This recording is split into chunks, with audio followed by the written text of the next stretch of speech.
This slide presentation is on the history of health education and trying to determine what it is in the present and what it was considered in the past. Our field of health education is relatively new.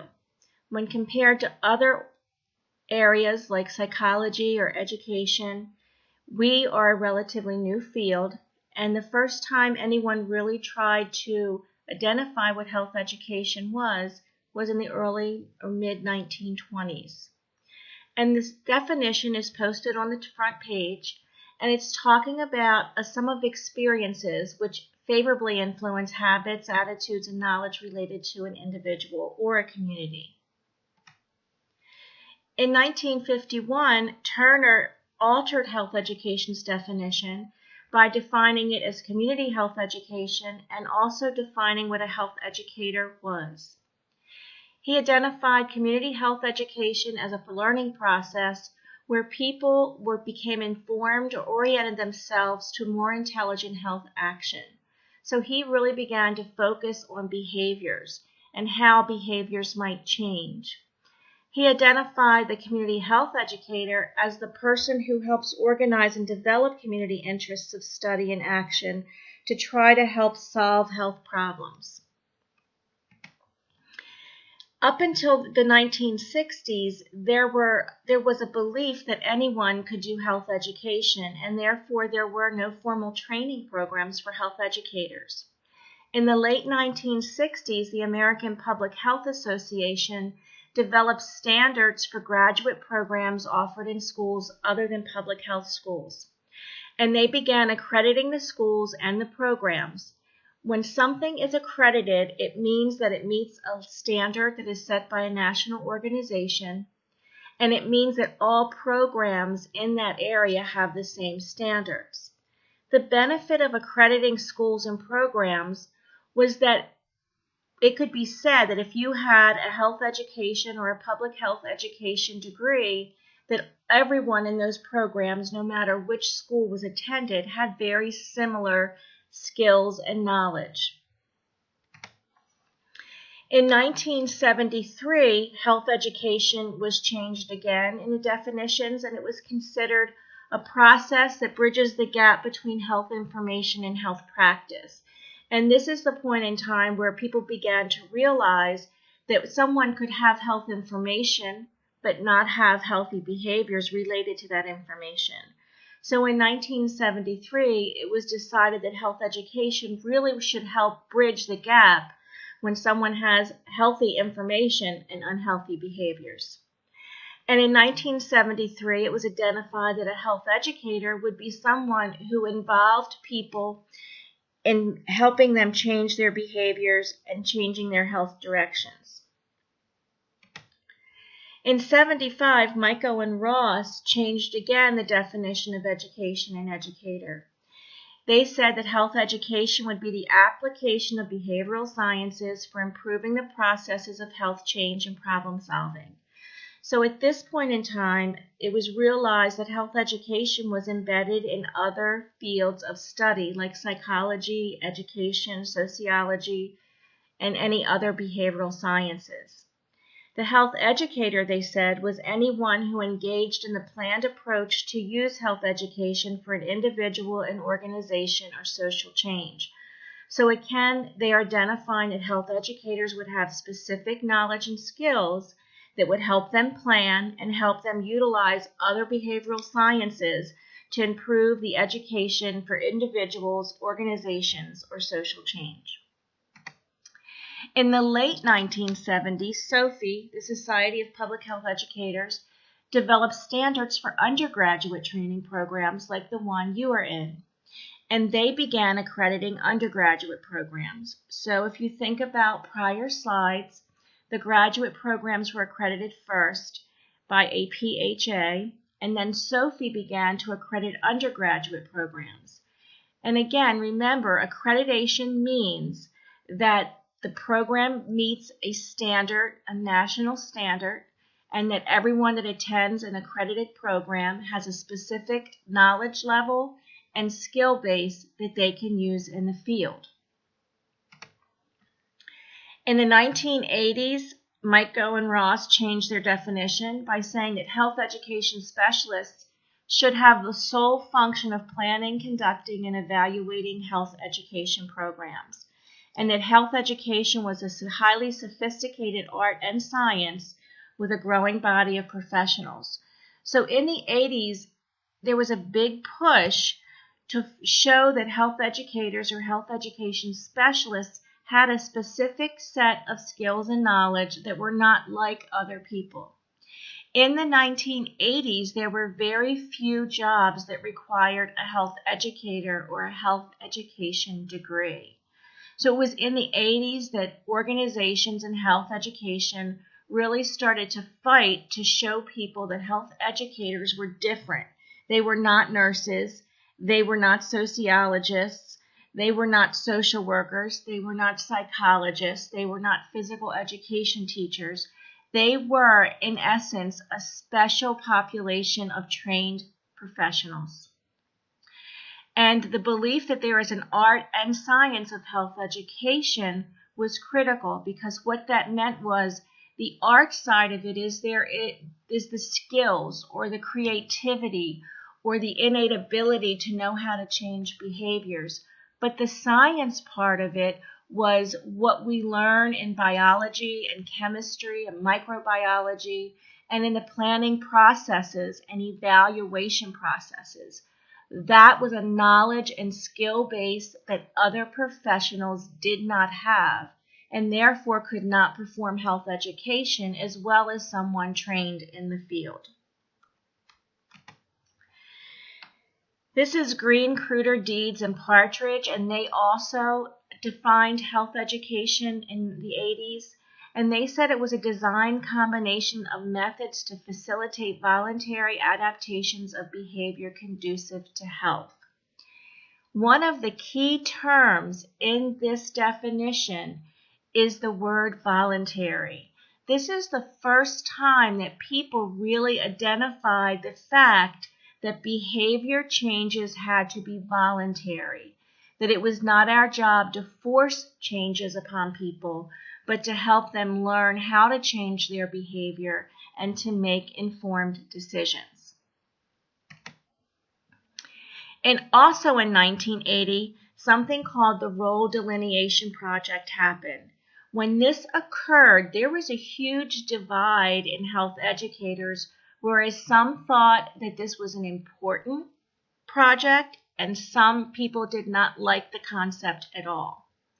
So what happened was, with all the push to define health education as a separate career, it was important to identify what the skills were that a health educator had. So in the Role Delineation Project, what was discussed was what health education was, and that was a process of assisting people to act separately or collectively, as like in a population or society or community, to make informed decisions about matters that affect individual, family, and community health. And it was based on scientific foundations. It identified health education as a field of interest, a discipline, and a profession. And when those statements were made, it became very clear that the roles of health educators, thus the name Role Delineation Project, had to be identified. In 1985, the roles were verified and guidelines or frameworks were developed for competency, and the curricula were completed. The roles that you see in NCHEC, the 7 areas of competency, this is where they were developed. They were developed and approved in the mid-1980s.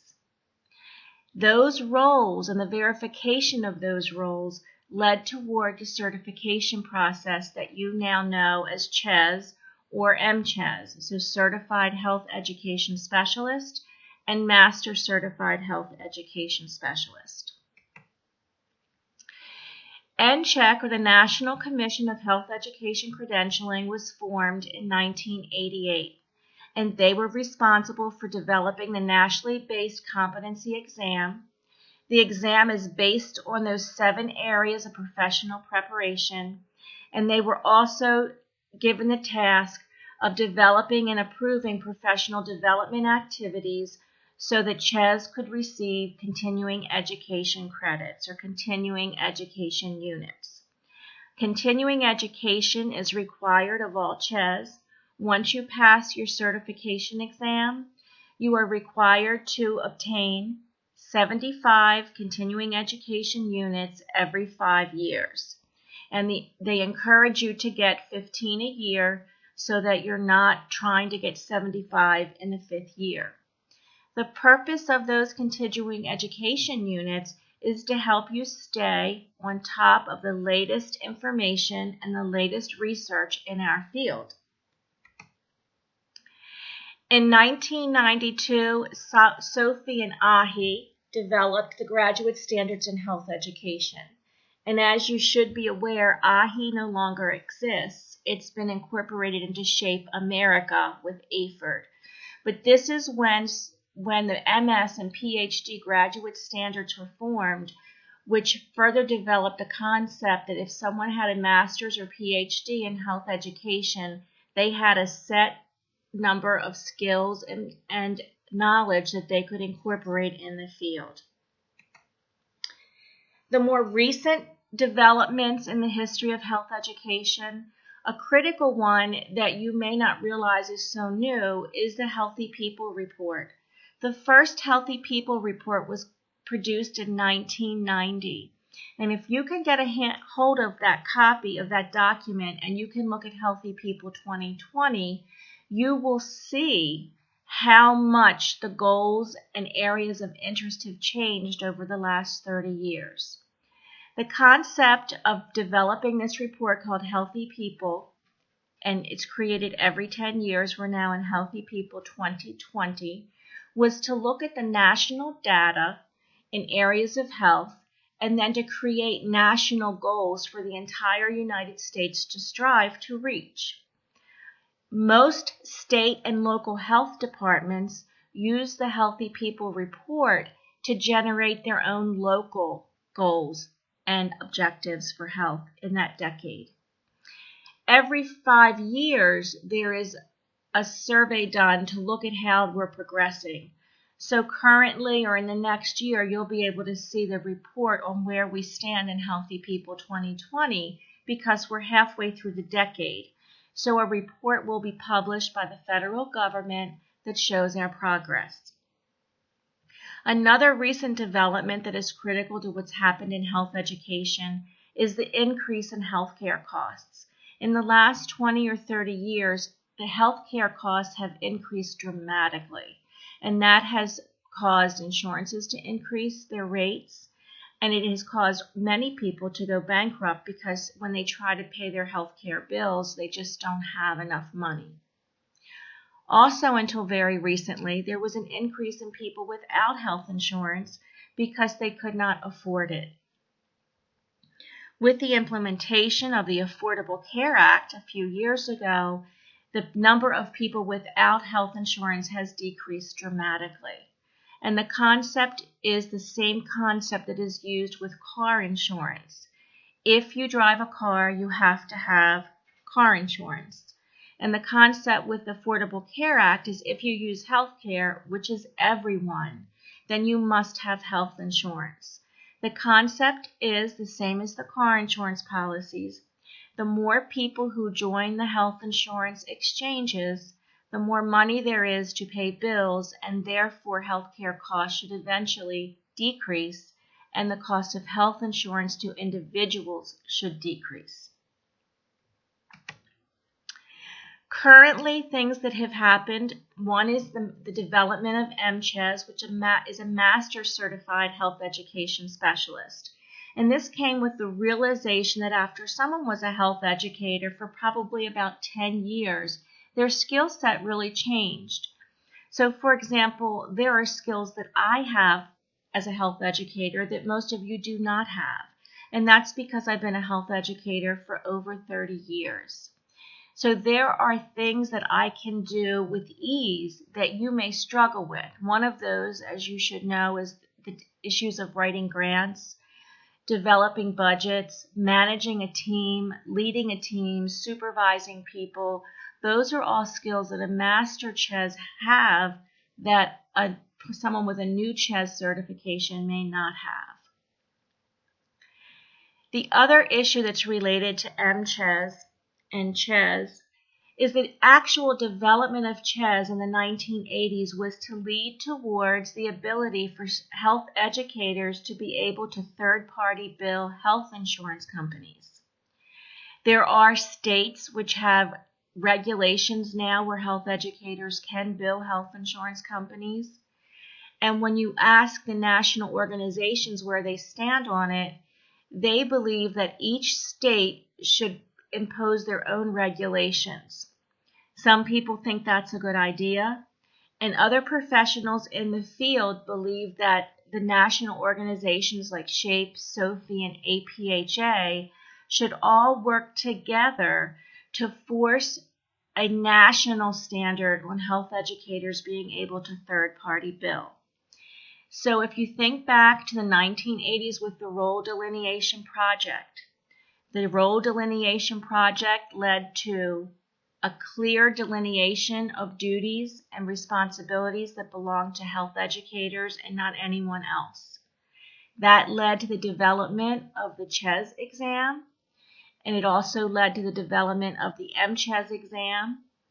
And one of the major pushes that have always been behind the scenes with the Role Delineation Project was the ability for health educators to third-party bill to Medicare, medical assistance, and other health insurances.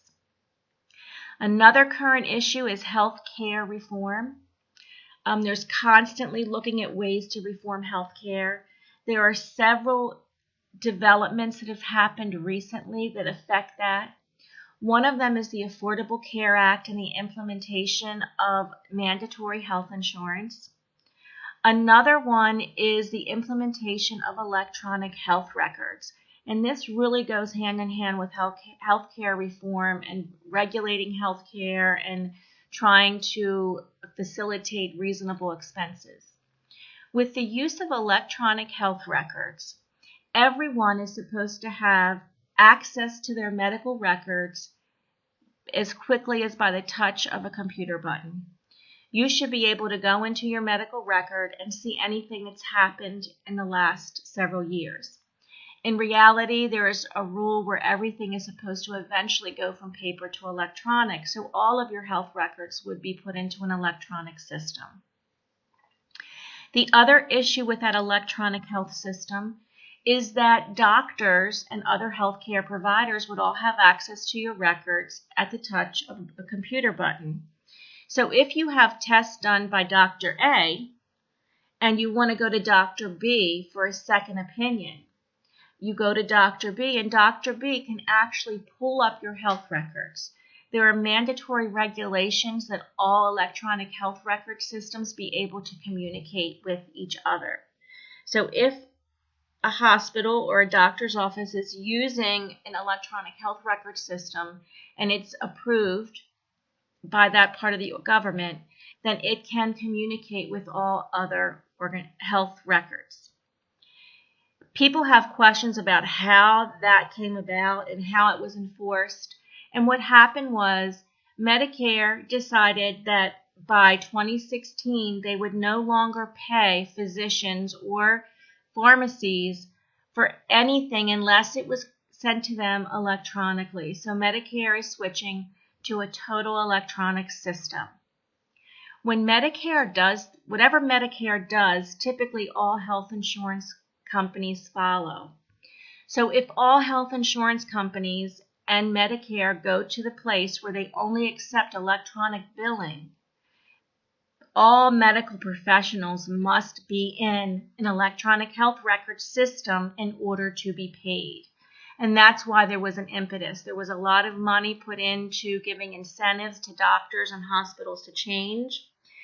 And this is a huge undertaking. If you know anyone who's worked in a hospital or a medical practice when this transition occurs, it's almost as if everything else shuts down and it may take 3 to 6 months to thoroughly implement and train people to use a program. So it's a huge undertaking. Another issue that you as health educators need to address is the use of internet and how many people have internet access.